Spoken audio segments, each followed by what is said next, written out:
India is my country and India में इतनी diversity है ना कि उसकी कोई हद नहीं। इंसान इतने ज़्यादा हो गए हैं, अब अराउंड 8 बिलियन ऑफ इंसान इस धरती पर एग्जिस्ट करते होंगे या फिर आने वाले समय में कर रहे होंगे साथ साथ। लेकिन आश्चर्य वाली बात यह है कि ये जो 8 बिलियन लोग हैं, ये इनमें से 2 लोग भी एक जैसे नहीं है। इतनी डाइवर्सिटी है, यह भेद है जो कि प्रकृति करती है। हाँ, हम मान सकते हैं कि भेद होता है, प्रकृति भेद करती है, लेकिन प्रकृति भेदभाव नहीं करती। तो ये जो भेदभाव है ना, ये इंसान के द्वारा बनाया गया एक अजीब सा सिस्टम। भेदभाव कई प्रकार के होते हैं। अगर कोई व्यक्ति आपको समझ नहीं आता तो आपको लगता है कि वो मेरे समझ से बाहर है।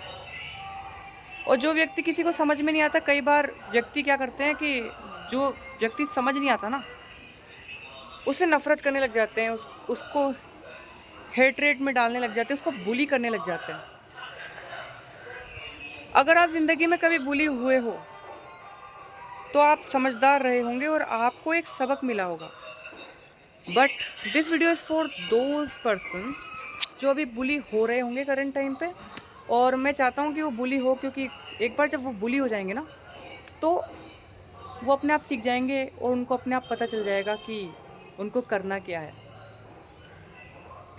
बाय द वे, मैं आपको बताना चाहता हूँ कि अगर आप बुली हो रहे हो ना, तो भाई जिन लोगों से आप बुली हो रहे हो ना, उनसे दूर हट जाओ भाई, क्योंकि आप उनके जैसे हो ही नहीं। फर्स्ट ऑफ ऑल, अगर आप उनके जैसे होते तो वो आपको बुली करते ही नहीं।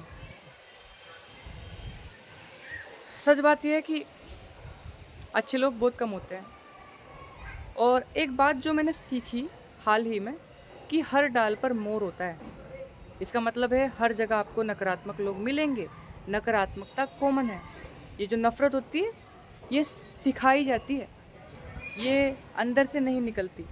इंसान अंदर से शांत होता है, लेकिन इंसान अपने बनाए हुए मानसिक सिस्टम्स में, अपने बनाए हुए मानसिक इन्वायरमेंट में इतना ज़्यादा कैद हो जाता है कि वो सोचना ही बंद कर देता है कि उससे बाहर भी दुनिया एग्जिस्ट करती है। मैं ये नहीं कह रहा कि कॉन्फिडेंट मत रहो, कॉन्फिडेंट रहो, लेकिन रियलिटी को एक्सेप्ट करो। बात यह है कि जो लोग आपके जैसे नहीं है, उन लोगों से केवल आप कोऑपरेशन करो और एकता रखो और सद्भाव रखो। और वहीं अगर आपकी हानि हो रही है तो दूर हट जाओ। और मैं तो कहूँगा कि कभी किसी को परेशान मत करो, कोई चींटी भी मत मारो, क्योंकि आपके कर्म लौट के आते हैं दोस्त। आप जिस प्रकार की प्रतिक्रियाएं करते हो, उसी प्रतिक्रिया से ये दुनिया आगे बढ़ती है, और आपकी प्रतिक्रियाओं से इस दुनिया में परिवर्तन होते हैं। अगर आपको ऐसा लगता हो कि आप कुछ नहीं हो, तो ऐसा नहीं है, आप बहुत कुछ हो। आपका हर एक्शन इस दुनिया को, इस पृथ्वी को, इस एग्जिस्टेंस को रूपांतरित करता है। अंत में मैं ये कहना चाहता हूँ कि अच्छे लोग बहुत कम होते हैं। कीचड़ में कमल खिलता है। अगर आप बुली हो रहे हो तो उसका मतलब कहीं ना कहीं आप अच्छे हो। उस अच्छाई को जानो। देखो, ये बहुत बहुत कम लोगों को होता है कि वो अच्छे हैं या फिर नहीं। अधिकांश जीवन में लोग यही समझ ही नहीं पाते कि वह कर क्या रहे हैं, क्योंकि वह अपने आसपास की मानसिक तौर तरीकों से, मानसिक प्रताड़नाओं से और मानसिक स्थितियों से इतने ज़्यादा प्रभावित रहते हैं कि वो अंधे हो जाते हैं। उनको दिखता नहीं है कि उनको करना क्या है। सच बात बताऊं, न्यूटन को बोध हुआ था, उसको बोध था, उसको बोध हुआ था ग्रेविटी का। लेकिन उसको बोध कब हुआ था? जब उसके ऊपर एक सेब गिरा था। आपको क्या लगता है कि इस ज़माने में अगर कोई सेब के पेड़ के नीचे बैठेगा, उसके ऊपर नहीं गिर सकता? क्या गिर सकता है, लेकिन उससे पहले भी गिरा होगा।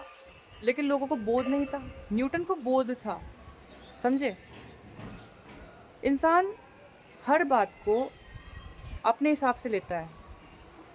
अच्छा, एक कहानी सुनाता हूँ। एक दुकानदार के दुकान पर एक ग्राहक आया। उसने बोला कि यार मुझे ना 500 रुपये वाला सूट दिखाओ। उसने अच्छे अच्छे सूट दिखाए। अब उसने बोला यार बार्गेनिंग करने लग गया हो, यार कीमत कम करो, 300 में दे दो। दुकानदार ने बोला भाई साहब 350 का तो घर पे भी नहीं पड़ता, घर से तो 400 का आता है। ग्राहक ने बोला ठीक है घर से ले लेंगे। दुकानदार कहना चाह रहा था कि भाई 400 का घर पे पड़ रहा है, 350 का तो घर पे भी नहीं आता। ऐसा कि भाई 400 से कम नहीं होगा, 400 का घर पे पड़ता है, 420 या फिर 430 हो जाएगा। लेकिन ग्राहक क्या समझ रहा है, चलो 400 का घर घर पे आता है तो घर से ले लेंगे। लोग अपने अपने हिसाब से जो है बातें समझते हैं। अगर आप मेरी बात ढंग से समझ पा रहे हो तो ये बहुत अच्छी बात है कि आपको बोध है। मैं तो ये चाहता हूँ कि देखो अच्छे लोग हैं आप, अगर आप अच्छे हैं, आपका दिल साफ़ है, अगर आप एक पॉजिटिव इंसान है ना, इस नकारात्मक जीवन में, इस वैलिडेशन के एरा में अगर आप थोड़े से भी करप्ट हो चुके हो कोई बात नहीं, अगर आप 80% भी करप्ट हो चुके हो कोई बात नहीं, लेकिन अगर आप 20% सही हो ना, तो उस 20% को आप आगे बढ़ाओ, उस 20% को आप में यूटिलाइज़ करो, उसका काम, उससे काम लो, उससे सबसे बेस्ट चीज़ निकालो। और मैं सच कह रहा हूँ कि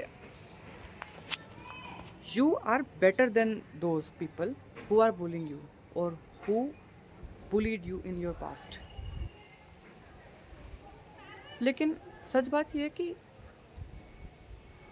एक टाइम ऐसा आता है कि एक टाइम आपके जीवन में ऐसा आएगा कि आप अपने हिसाब से चीज़ों को नहीं लोगे, आप वो देखोगे जो जैसा होगा वैसा देखोगे, लेकिन वो बाद में आता है। सच बात तो ये कि प्रोसेस होते हैं और एक फल जो होता है वह पहले पकता है फिर गिरता है। केरी नहीं गिरती है, केरी को तोड़ना पड़ता है। पका हुआ आम गिर जाता है क्योंकि वो पक जाता है, तो पहले पको और फिर गिर जाओ। Thank you for watching. तो इग्नोर करना भी तो एक संबंध होता है, किसी को इग्नोर भी क्यों करना। मैं चाहता हूँ कि आप